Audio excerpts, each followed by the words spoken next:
NDA के banner तले बनी तीसरी बार मोदी सरकार ने मॉनसून सत्र के दूसरे दिन अपना पहला केंद्रीय बजट 2024-25 पेश कर दिया है। बजट पेश करने वाली बीजेपी की प्रमुख नेत्री और केंद्रीय वित्त मंत्री निर्मला सीतारमण ने 23 जुलाई 2024 को लगातार 7वीं बार बजट पेश कर अपने नाम एक नया रिकॉर्ड दर्ज कराया है। सीतारमण ने लोकसभा के अंदर अपने 1 घंटे 23 मिनट के भाषण में शिक्षा, रोजगार, किसान, महिला और युवाओं पर फोकस करने की भरसक कोशिश की है। वित्त मंत्री ने अपने बजट भाषण में जहां रेलवे का एक ही बार जिक्र किया, वहीं रक्षा क्षेत्र के बजट में भारी भरकम कटौती कर दी गई। डिफेंस बजट में इस बार कोई बड़ा बदलाव नहीं है और न ही चीन और पाकिस्तान से संभावित खतरे को देखते हुए कोई खास बढ़ोतरी की गई है। पिछली बार के बजट के अनुमान से इस बार डिफेंस के लिए प्रस्तावित बजट में 4.8% की बढ़ोतरी की गई है। अगर संशोधित अनुमान के हिसाब से देखें तो पिछले वित्त वर्ष के हिसाब से बजट कम हुआ है। वित्त वर्ष 2024-25 के पूर्ण बजट में रक्षा क्षेत्र के लिए 4,54,000 करोड़ रुपए का प्रावधान किया गया है। इससे पहले फरवरी में आए अंतरिम बजट में रक्षा क्षेत्र को 6,21,000 करोड़ रुपए देने का ऐलान किया गया था। यानी 4 महीने पहले आए अंतरिम बजट की तुलना में अब पूर्ण बजट में रक्षा क्षेत्र का आवंटन 1,67,000 करोड़ रुपए कम हो गया है। ऐसा पहली बार हुआ है जब डिफेंस सेक्टर के बजट में इस तरह की कटौती हुई है। कयास लगाए जा रहे थे कि इस बार के बजट में मोदी सरकार रक्षा क्षेत्र के लिए अहम घोषणा कर सकती है, लेकिन ऐसा कुछ भी देखने को नहीं मिला। बढ़ते आतंकी हमलों को देखते हुए बजट में डिफेंस सेक्टर को लेकर काफी उम्मीदें थीं। अभी एक दिन पहले ही आतंकियों ने सेना के शिविर को निशाना बनाने की कोशिश की थी। पिछले कुछ दिनों से आतंकी हमले लगातार बढ़ते जा रहे हैं। बीते दिन ही पुंछ जिले में आतंकियों से मुठभेड़ के दौरान एक जवान गंभीर रूप से घायल हो गया था। इलाज के दौरान जवान की मौत हो गई, तो वहीं कुपवाड़ा में बीती रात मुठभेड़ में सेना ने एक आतंकी को मार गिराया, जिसमें एक जवान भी घायल हुआ है। अब तक हुए आतंकी हमले में करीब 12 जवान शहीद हो चुके हैं।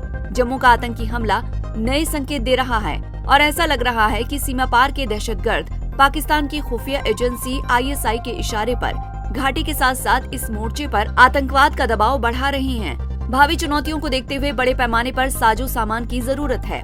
इस जरूरत के हिसाब से डिफेंस सेक्टर को ज्यादा बजट की उम्मीद थी। रक्षा मंत्री राजनाथ सिंह ने रक्षा बजट के लिए 6,21,000 करोड़ रुपए आवंटित किए जाने पर खुशी जाहिर की है। उन्होंने कहा कि मैं वित्त मंत्री को 6,21,940 करोड़ रुपए का सबसे अधिक आवंटन देने के लिए धन्यवाद देता हूं, जो कि भारत सरकार के कुल बजट का 12.9% हिस्सा है।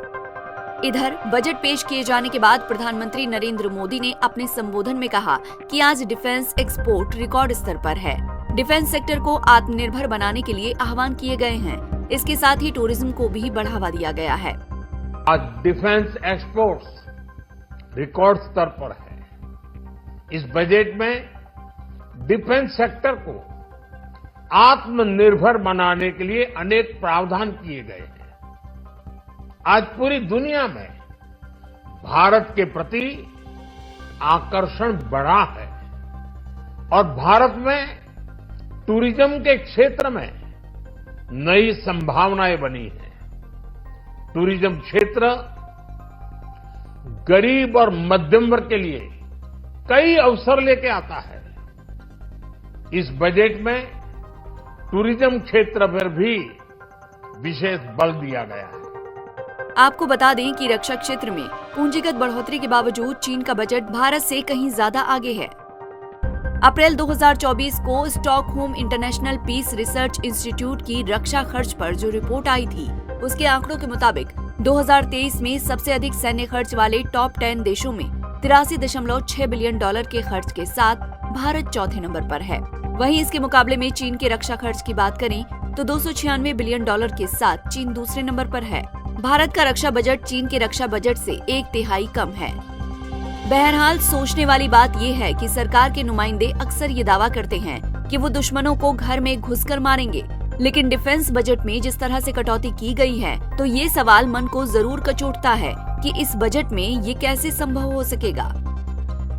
Bureau report, Punjab Kesari TV. हमसे जुड़े रहने के लिए हमारे YouTube चैनल को सब्सक्राइब करें और नई वीडियो की नोटिफिकेशन के लिए बेल आइकॉन को दबाएं।